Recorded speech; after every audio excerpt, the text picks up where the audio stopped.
Rachilde, la reine des décadents. Rachilde, de son vrai nom Marguerite Emery, est née en 1860 à Château-l'Évêque en Dordogne. Sa mère la pousse à devenir une jeune personne comme il faut, qui doit éviter de regarder les messieurs plus haut que leurs souliers. Son père est militaire, il cherche à l'éduquer à la garçonne. Je savais monter à cheval, faire des armes, sauter des barrières d'1 mètre et suivre les grandes chasses au galop. À 15 ans, elle lit Zola, Hugo et le marquis de Sade. Elle part seule à cheval à Périgueux rencontrer le directeur de l'Écho de la Dordogne pour le convaincre de publier un reportage sur les manœuvres militaires. Elle a 18 ans lorsqu'elle quitte ce qu'elle appelle le trou pour vivre à Paris, au cœur de l'effervescence littéraire.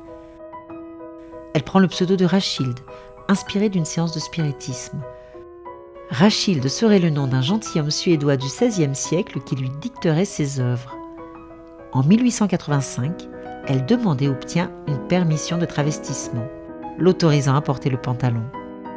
Sur sa carte de visite, on peut lire « Rachilde, homme de lettres ». Dans son salon littéraire se retrouvent Paul Verlaine, Stéphane Mallarmé, Pierre Louis ou encore Jules Renard. Il la surnomme la reine des décadents. En 1887, elle publie un roman au titre sulfureux, La marquise de Sade. 2 ans plus tard, elle fonde avec Alfred Valette la revue Le Mercure de France.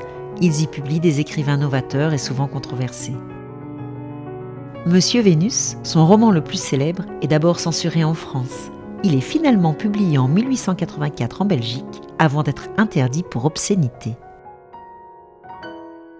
Avec plus de 60 romans, recueils de poésie ou pièces de théâtre, Rachilde est une figure littéraire incontournable de son temps, au point de recevoir la Légion d'honneur en 1949.